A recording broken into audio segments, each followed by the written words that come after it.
हरे कृष्ण। इस वीडियो में हम लोग देखेंगे कि गीता जयंती पर हम लोग श्रीमद् भगवत गीता जी का पूजन किस प्रकार सरल रीति से कर सकते हैं। एक बार आप लोग ये वीडियो देख लेंगे ना, फिर आप बिल्कुल ही सरलता से, सहजता से घर में अपने अपने कर सकते हैं।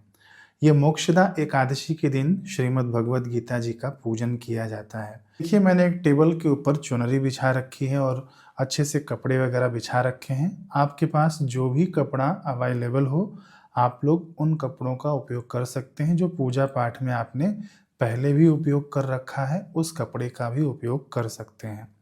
अब यहाँ पर देखिए, हमने यहाँ पर दाहिनी तरफ है ना, गीता जी के राइट हैंड तरफ और हमारे लेफ्ट हैंड तरफ ये मैंने घी का दिया तैयार किया है, वो हमको अपने लेफ्ट हैंड तरफ रखना है। और ये धूप है, धूप आप लोग कहीं भी रख सकते हैं। देखिए, गीता जी का पूजन लोग बड़े ही लाइटली लेते हैं, लेकिन आपने पुरी के जगन्नाथ जी का नाम सुना होगा। जगन्नाथ भगवान कहते हैं कि श्री कृष्ण का हृदय है वहाँ पर, है ना। इसीलिए जगन्नाथपुरी की बड़ी अद्भुत महिमा हो गई है। लेकिन भगवान गीता जी के लिए कहते हैं कि गीता में हृदयम पार्थ, है ना, गीता मेरा हृदय है। तो ये साक्षात भगवान ही विराजमान है, साक्षात भगवान का हृदय हमारे पास विराजमान है, साक्षात जगन्नाथ जी विराजमान है। ऐसी भावना से हम और आप गीता जी का पूजन करें मोक्षदा एकादशी के दिन, है ना। समझ गए आप लोग। मोक्षदा एकादशी अभी आएगी, दिसंबर में पड़ती है हर वर्ष। तो ये पूजन कैसे करना है, आइए हम लोग देखते हैं सामग्री हमें क्या क्या लगेगी। सबसे पहले हमारे पास पुष्प होना चाहिए।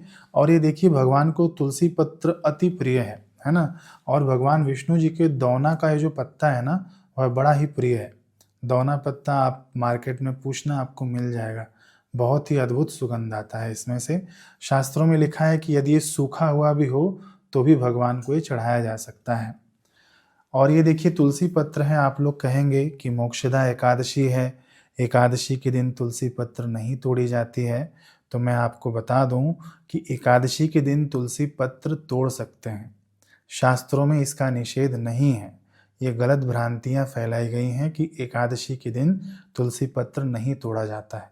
तुलसी पत्र द्वादशी के दिन नहीं तोड़ा जाता है, यानी एकादशी के नेक्स्ट डे। ठीक है, मैं इसके ऊपर भी एक डिटेल्ड वीडियो बना दूंगा शास्त्रों के रेफरेंस के साथ कि ये कहाँ पर दिया गया है। अब देखिए, यहाँ पर हमको तिलक आदि करने के लिए गंध अक्षत रखा हुआ है। हमारे आचमनी के लिए ये जल रखा हुआ है। और ये कपूर से आरती के लिए आरती यहाँ पर तैयार है। नैवेद्य के लिए यहाँ पर आपके पास जो भी हो घर में नैवेद्य। अभी देखिए, एकादशी रहेगा ना, मैं तो ये पहले वीडियो शूट कर रहा हूँ, इसीलिए एकादशी को ध्यान में रखते हुए मैंने फल रखा हुआ है यहाँ पे। ठीक है, बाकी आपके पास जो भी उपलब्ध हो आप लोग रख सकते हैं। तो बस इतना सा ही आपको लगेगा। और पूजन कैसे करना है, मैं जैसे जैसे बताऊंगा वैसे वैसे आप लोग पूजन करते जाना। ये देखिए, हमने दीपक प्रज्वलित कर लिया है, धूप जला लिया है पहले से ही। और गीता जी को मैंने अभी ऐसे रखा हुआ है। आप लोग जो स्टैंड आता है ना, वो स्टैंड पर भी आप गीता जी को रख सकते हैं। ये वीडियो बनाने के हिसाब से मैंने ऐसे सीधे रखा हुआ है। आप लोग के घर में जैसा रहता है ग्रंथ वैसे ही रखिएगा और वहीं पर आप लोग पूजन कर लीजिएगा। देखिए, जैसे कि मैंने बताया कि आप साक्षात भगवान को ही मानकर पूजन करिएगा। ठीक है, क्योंकि भगवान तो साक्षात दुर्योधन के साथ भी थे, भगवान शकुनी के साथ भी थे, धृतराष्ट्र के साथ भी थे, पितामह भीष्म के साथ भी थे और पांडवों के साथ भी थे। लेकिन जब भगवान का हृदय निकला है, ये अर्जुन के सामने निकला है हृदय, ये भगवत गीता है ना, तभी अर्जुन अर्जुन हुआ है। नहीं तो अर्जुन एक साधारण मनुष्य की तरह रो रहा था। तो ये गीता जी की अद्भुत महिमा, भगवान का हृदय, साक्षात भगवान। अब हम इनका पूजन पंचोपचार से करेंगे, बिल्कुल सरलता से मैं बताऊंगा। आप लोग एक बार इस पूजन को देख लेंगे ना, तो आप लोग खुद से कर लेंगे। ठीक है, पंचोपचार मतलब पंचो उपचार, पंच यानी 5 चीजों द्वारा पूजन। ठीक समझ गए। तो सबसे पहले हम लोग तिलक करेंगे, ये पहला उपचार है। दूसरा उपचार है हम लोग पुष्प अर्पित करेंगे। तीसरा उपचार है धूप दिखाएंगे। चौथा उपचार है दीप दिखाएंगे। और पांचवा उपचार है हम लोग नैवेद्य यानी जो भी प्रसाद आदि है हम लोग उसे चढ़ाएंगे। ठीक है, समझ गए आप लोग। फिर उसके बाद हम लोग आरती कर लेंगे। लेकिन पूजन शुरू करने से पहले मैं आपको बता दूं कि स्वयं आप लोग पहले आचमन कर लेना। 3 बार भगवान का नाम लेकर, किसी भी भगवान का नाम लेकर आप आचमन कर लेना। माधवाय नमः, केशवाय नमः, नारायणाय नमः, अथवा तो ये आपको मंत्र याद नहीं हो तो जो भी भगवान को आप मानते हैं उन भगवान का नाम लेकर 3 बार आचमन कर लेना। चौथी बार आप अपना हाथ धो लेना। फिर उसके बाद आप स्वयं को तिलक कर लेना। तिलक करने के बाद फिर से आप लोग हाथ धो लेना। ये पूजन की पूर्व तैयारी है। फिर उसके बाद समग्र सामग्री पर आप ओम पुंडरीकाक्षाय नमः, ओम पुंडरीकाक्षाय नमः करते हुए आप जल छांट देना। ठीक, ये आप इतना कर लेना। उसके बाद हम लोग पंचोपचार पूजन की शुरुआत करेंगे। अब देखिए, जब भी हम लोग पूजन करें ना तो मंत्र जरूरी होता है। बिना मंत्र के पूजन संपन्न नहीं होता। मैं कई बार बताता हूं अपने वीडियो में कि मंत्र आधीनस्य देवता, प्रेम से या तो करे खूब हृदय पूर्वक, और मंत्र मंत्र होना चाहिए। तो मंत्र कौन सा, देखिए अलग अलग उपचारों के अलग अलग मंत्र हैं, लेकिन मैंने पहले ही बताया कि बिल्कुल सरलता से मैं बताऊंगा और शास्त्रीय बात बताऊंगा। भगवान विष्णु जी स्वयं बता रहे हैं मार्गशीर्ष महात्म्य में कि ओम नमो नारायणाय इस मंत्र से मेरा पूजन करे। तो ये मार्गशीर्ष महीना है और हम लोग इसी मंत्र से समस्त पूजन संपन्न कर लेंगे। तो जैसे कि अब हम लोग तिलक करेंगे ना, सबसे पहले तो देखिए मेरे पास यहाँ पर कुमकुम है, आपके पास जो भी होगा, चंदन होगा, कुमकुम होगा, आप उससे तिलक कर देना भगवत गीता जी को। साक्षात भावना करना कि मैं भगवान को तिलक कर रहा हूँ और मंत्र बोलते जाना, ओम नमो नारायणाय, ओम नमो नारायणाय, ओम नमो नारायणाय। ये पहला उपचार हमने पूजन किया। अब हम लोग दूसरा उपचार में पुष्प अर्पित करेंगे भगवान को। तो देखिए हमारे पास तुलसी दल है ना, और दौना है। जो पत्र मैंने दिखाया था वो हम लोग अर्पित करेंगे। तो भगवान को सबसे पहले हम लोग पुष्पहार पहना दें। ओम नमो नारायणाय, ओम नमो नारायणाय, ओम नमो नारायणाय, ओम नमो नारायणाय। ये देखिए तुलसी दल है मेरे पास, मैं अर्पित कर रहा हूँ। ओम नमो नारायणाय, ओम नमो नारायणाय। ये दौने का पत्ता है, ये भी अर्पित कर रहा हूँ। ओम नमो नारायणाय, ओम नमो नारायणाय। ये दूसरा उपचार हमने पूर्ण कर लिया। तीसरा उपचार है धूप दिखाना। तो धूप यहाँ पर रखा हुआ है, आप दिखा देना। ओम नमो नारायणाय, ओम नमो नारायणाय, ओम नमो नारायणाय, ओम नमो नारायणाय। चौथा उपचार है दीप दिखाना। तो घी का दिया हमने जला दिया है, इसको हिलाना नहीं होता है क्योंकि ये अखंड दिया रहता है जब तक पूजन होगा तब तक के लिए। तो इसको हम लोग इस प्रकार से दिखा देंगे, ओम नमो नारायणाय, ओम नमो नारायणाय, ओम नमो नारायणाय, ओम नमो नारायणाय। अब अपना हाथ धो लेना, आप दीपक दिखाना आपने तो हाथ धो लेना। पांचवा उपचार है भगवान को नैवेद्य अर्पित करना। तो ये देखिए मैंने पहले ही आपको दिखाया था, नैवेद्य के रूप में हम लोग फल अर्पित करेंगे और इस फल के साथ तुलसी पत्र जरूर अर्पित कर देना है ना। तो देखिए मैं इस फल के साथ तुलसी पत्र भी अर्पित कर रहा हूँ। ओम नमो नारायणाय, ओम नमो नारायणाय, ओम नमो नारायणाय, ओम नमो नारायणाय। फिर उसके बाद आप देखिए ज़्यादा मंत्रों में हम नहीं जा रहे हैं, बस आप अपने भाव डाल देना है ना। यदि आपको ओम प्राणाय स्वाहा, ओम अपानाय स्वाहा, ओम उदानाय स्वाहा, ओम व्यानाय स्वाहा, ओम समानाय स्वाहा ये याद हो तो बोल देना, नहीं याद हो तो ओम नमो नारायणाय। यदि और भी हम लोग भावपूर्वक भगवान को जिमाना चाहें तो ये भी गा सकते हैं। शबरी के बेर सुदामा के तांदुल, रुचि रुचि भोग लगाए, प्रभु जी मेरे आओ भोग लगाओ। दुर्योधन के मेवा त्यागे, साग विदुर घर खाए, प्रभु जी मेरे आओ भोग लगाओ।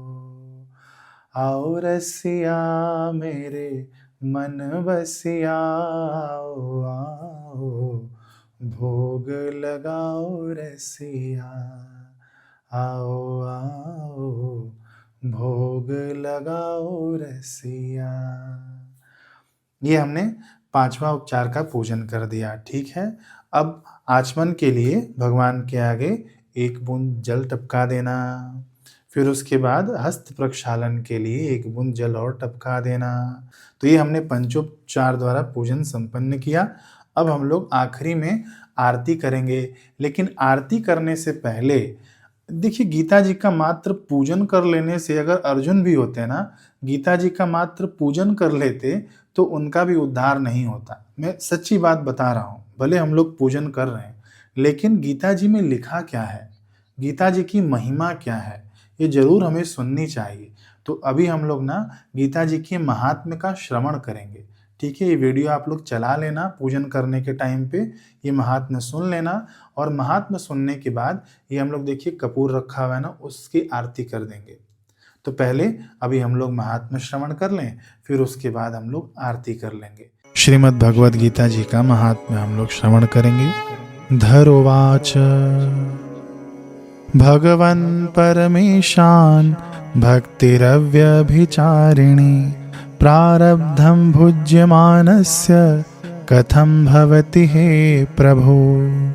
श्री पृथ्वी देवी ने पूछा कि हे भगवान, हे परमेश्वर, हे प्रभु, प्रारब्ध कर्म को भोगते हुए मनुष्य को एकनिष्ठ भक्ति कैसे प्राप्त हो सकती है। श्री विष्णुरुवाच प्रारब्धं भुज्यमानो हि गीताभ्यासरतः सदा, समुक्तः स सुखी लोके कर्मणानोपलिप्यते। श्री विष्णु भगवान बोले, प्रारब्ध को भोगता हुआ जो मनुष्य सदा श्री गीता जी के अभ्यास में आसक्त हो, वही इस लोक में मुक्त और सुखी होता है तथा कर्म में लेपायमान नहीं होता। महापापादि पापानि गीता ध्यानं करोति चेत्, क्वचित् स्पर्शं न कुर्वन्ति नलिनी दलमंबुवत्। जिस प्रकार कमल के पत्ते को जल स्पर्श नहीं करता, उसी प्रकार जो मनुष्य श्री गीता का ध्यान करता है, उसे महापाप आदि पाप कभी स्पर्श नहीं करते। गीतायाः पुस्तकं यत्र पाठः प्रवर्तते, तत्र सर्वाणि तीर्थानि प्रयागादीनि तत्र वै। जहाँ श्री गीता की पुस्तक होती है और जहाँ श्री गीता का पाठ होता है, वहाँ प्रयाग आदि सर्व तीर्थ निवास करते हैं। सर्वे देवाश्च ऋषयो योगिनः पन्नगाश्च ये, गोपाल बाल कृष्णोऽपि नारद ध्रुव पार्षदः, सहायो जायते शीघ्रं यत्र गीता प्रवर्तते। जहाँ श्री गीता प्रवर्तमान है, वहाँ सभी देवों, ऋषियों, योगियों, नागों और गोपाल बाल श्री कृष्ण भी नारद, ध्रुव आदि सभी पार्षदों सहित जल्दी ही सहायक होते हैं। यत्र गीता विचारश्च पठनं पाठनं श्रुतं, तत्राहं निश्चितं पृथ्वी निवसामि सदैव ही। जहाँ श्री गीता का विचार, पठन, पाठन तथा श्रवण होता है, वहाँ है पृथ्वी मैं अवश्य निवास करता हूँ। गीताश्रये हम तिष्ठामि, गीता में चोत्तमं गृहं, गीता ज्ञानमुपाश्रित्य त्रिलोकान् पालयाम्यहम्। मैं श्री गीता के आश्रय में रहता हूँ। श्री गीता मेरा उत्तम घर है और श्री गीता के ज्ञान का आश्रय करके मैं तीनों लोकों का पालन करता हूँ। गीता में परमा विद्या ब्रह्म रूपान संशयः, अर्धमात्राक्षरा नित्या स्वनिर्वाच्य पदात्मिका। श्री गीता अति अवर्णनीय पदों वाली, अविनाशी, अर्धमात्रा तथा अक्षर स्वरूप, नित्य, ब्रह्म रूपिणी और परम श्रेष्ठ मेरी विद्या है, इसमें संदेह नहीं है। चिदानंदेन कृष्णेन प्रोक्ता स्वमुखतोऽर्जुनम् वेदत्रयी परानंदा तत्वार्थ ज्ञान संयुता। वह श्री गीता चिदानंद श्री कृष्ण ने अपने मुख से अर्जुन को कही हुई तथा तीनों वेद स्वरूप, परमानंद स्वरूप तथा तत्व रूप पदार्थ के ज्ञान से युक्त है। यो अष्टादश जपो नित्यं नरो निश्चल मानसः ज्ञान सिद्धिं स लभते ततो याति परम पदम। जो मनुष्य स्थिर मन वाला होकर नित्य श्री गीता के 18 अध्यायों का जप पाठ करता है, वह ज्ञानस्थ सिद्धि को प्राप्त होता है और फिर परम पद को पाता है। पठे असमर्थः संपूर्णे ततो अर्धं पठमाचरेत् तदा गोदानजं पुण्यं लभते नात्र संशयः। संपूर्ण पाठ करने में असमर्थ हो तो आधा पाठ करे तो भी गाय के दान से होने वाले पुण्य को प्राप्त करता है, इसमें संदेह नहीं है। त्रिभागं पठमानस्तु गंगा स्नान फलम लभेत षडंशं जपमानस्तु सोमयाग फलम लभेत। तीसरे भाग का पाठ करे तो गंगा स्नान का फल प्राप्त होता है और छठवें भाग का पाठ करे तो सोम याग का फल पाता है। एकाध्यायं तु यो नित्यं पठते भक्ति संयुतः रुद्रलोकमवाप्नोति गणो भूत्वा वसेत् चिरम्। जो मनुष्य भक्ति युक्त होकर नित्य एक अध्याय का भी पाठ करता है, वह रुद्रलोक को प्राप्त होता है और वहां शिव जी का गण बनकर चिरकाल तक निवास करता है। अध्याये श्लोक पादं वा नित्यं यः पठते नरः स याति नरतां यावन् मन्वन्तरं वसुन्धरे। हे पृथ्वी, जो मनुष्य नित्य एक अध्याय, एक श्लोक अथवा श्लोक के एक चरण का पाठ करता है, वह मनवंतर तक मनुष्यता को प्राप्त होता है।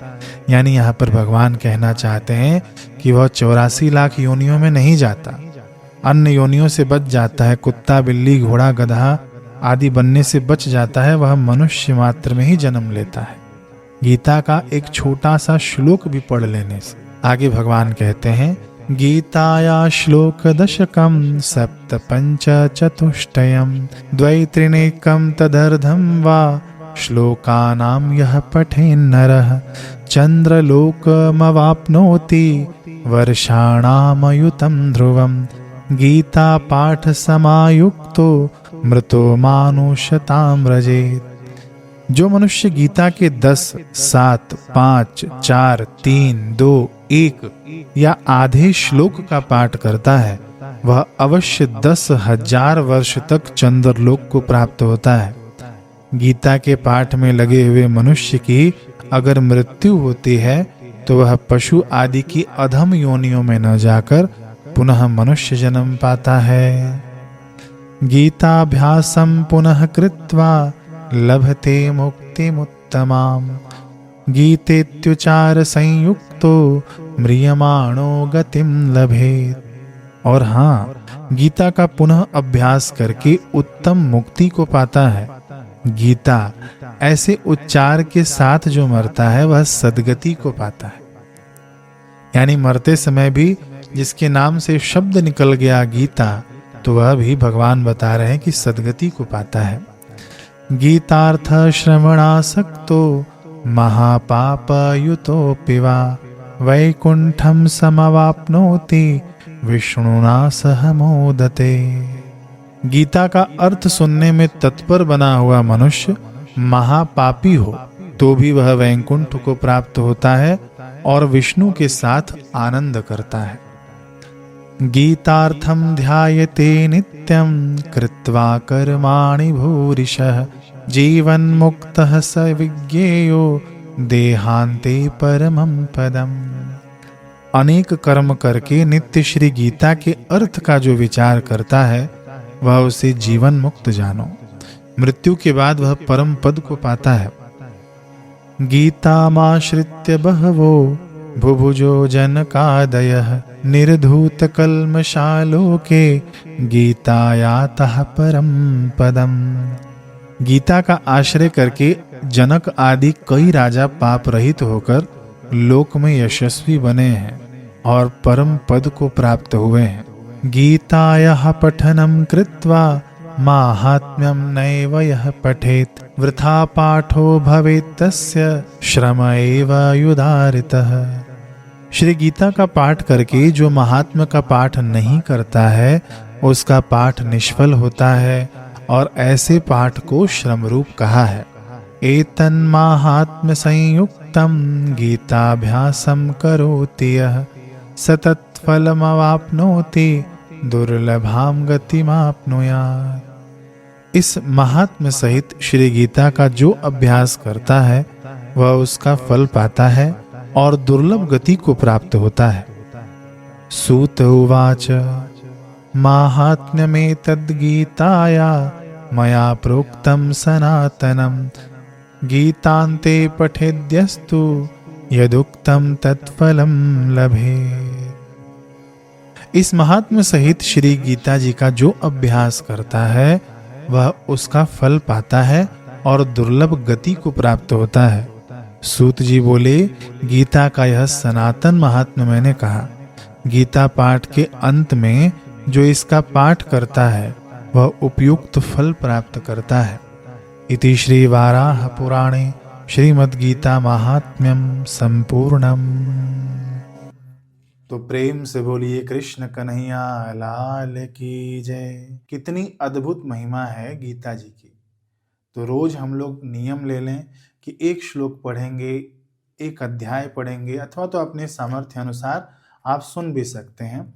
हमारे इसी चैनल पर मैं 18 अध्याय को रिकॉर्ड करके डालने वाला हूँ, है ना। जितनी जल्दी हो सकेगा मैं उतना एक एक अध्याय करके डालते जाऊँगा और एक समय आएगा जब हमारे पास 18 अध्याय इसी चैनल पर मिल जाएगा। उसका प्लेलिस्ट हम लोग बना देंगे, जब चाहें आप तब सुन सकते हैं।